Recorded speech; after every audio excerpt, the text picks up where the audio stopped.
Bonjour tout le monde, une bonne journée. Aujourd'hui, je vais partager avec vous un message important et le thème est le vrai Jésus ou un faux Jésus. Et c'est vraiment un message qui est important et vous allez voir pourquoi. Mais pour cela, on va prendre un texte que je vais partager avec vous. C'est dans Matthieu chapitre 11, pardon, excusez-moi, Matthieu chapitre 11 au verset 2. Jean, ayant entendu parler dans sa prison des œuvres du Christ, lui fit dire par ses disciples, « Es-tu celui qui doit venir, ou devons-nous en entendre un autre ?» Jésus leur répondit, « Allez rapporter à Jean ce que vous entendez et ce que vous voyez. Les aveugles voient, les boiteux marchent, les lépreux sont purifiés, les sourds entendent, les morts ressuscitent, et la bonne nouvelle est annoncée aux pauvres. Heureux celui pour qui je ne serai pas une occasion de chute. » Ce texte est vraiment important. On voit ici Jean qui demande... Il parle, il est en prison, et il lui fit dire par ses disciples, « Es-tu celui qui doit venir ou devons-nous en attendre un autre ?»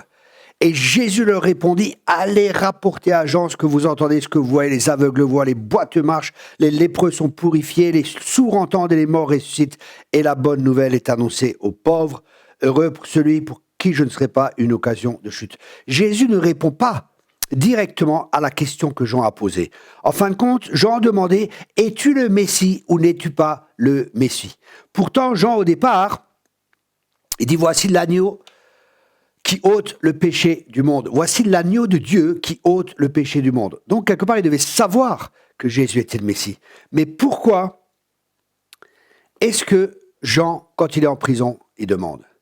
Et je crois que la raison, c'est tout simplement que Jean avait une conception de Jésus, comment il devait être. Il avait une conception du Messie. Et la conception dans le judaïsme du Messie, c'est que c'est fils de David. Et le fils de David, ça veut dire que comme David, il vient en tant que roi et il va détruire tous les ennemis.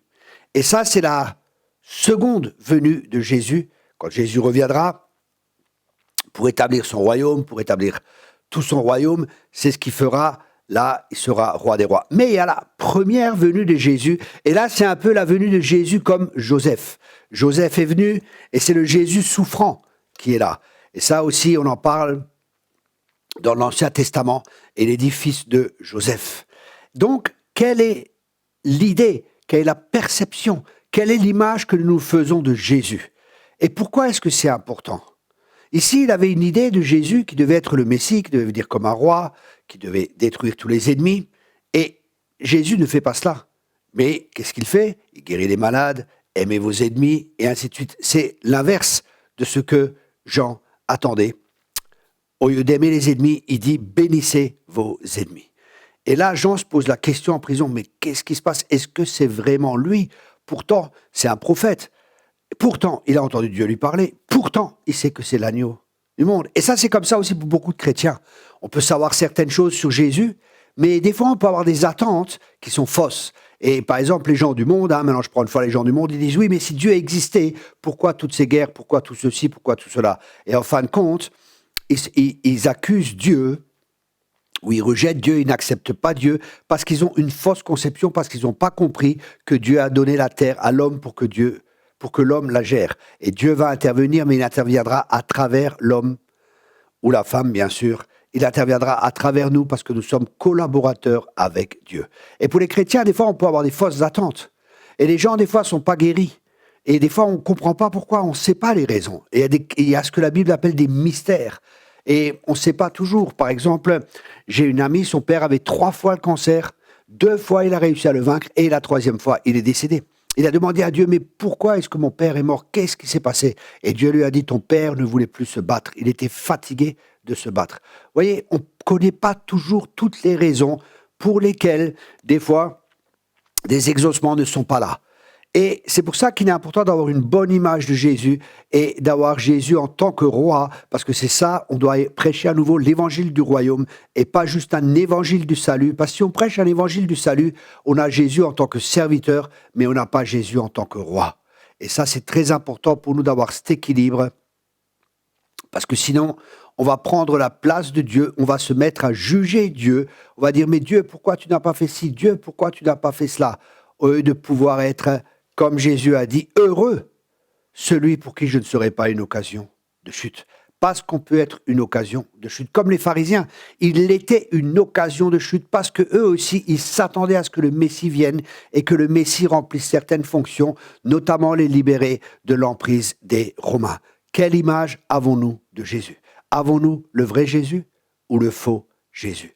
Ça, c'est une question qui est très importante et c'est pour ça que je vous encourage à chercher dans les Écritures, à prier pour avoir des révélations de l'Esprit de Dieu qui illumine la parole de Dieu pour que nous voyons vraiment Jésus tel qu'il est. Pas juste le Jésus qui était là, qui marchait sur la terre, mais le Jésus ressuscité et le Jésus glorifié dans toute sa grandeur, dans toute sa puissance. Ça, c'est très, très important pour nous. Alors qu'il ne soit pas une occasion de chute pour vous quand il ne remplit pas certaines conditions. Je discutais encore avec un ami, sa femme l'a quitté, elle a divorcé et tout cela. Et pareil, elle a quitté le Seigneur et elle avait une attente du Seigneur. Mais le Seigneur avait aussi des attentes. Le Seigneur a des attentes aussi envers nous. C'est qu'on prenne notre croix, c'est qu'on renonce à nous-mêmes et qu'on le suive. Et là, quelque part, Dieu lui avait parlé un domaine de sa vie qu'elle devait laisser. Elle n'a pas accepté. Et c'est ce que je vois souvent. Les gens, Jésus devient une occasion de chute souvent pour les gens quand ils n'acceptent pas la croix. Et la croix, c'est bien sûr, c'est pas une maladie, ainsi de suite. Hein. Jésus a payé pour cela. Mais c'est très important pour nous qu'il ne soit pas une occasion de chute pour nous et que nous ayons une bonne image de Jésus. J'espère que cela vous a béni. Merci de partager sur les réseaux sociaux. Soyez abondamment bénis la semaine prochaine à nouveau avec une manne fraîche, des messages tout frais qui parlent pour aujourd'hui. Excusez-moi, je finis encore cela. Pourquoi ce message est important? Parce que beaucoup, ça m'est juste revenu à l'esprit, beaucoup parlent de la fin des temps, tout sera victorieux et tout sera ceci et cela.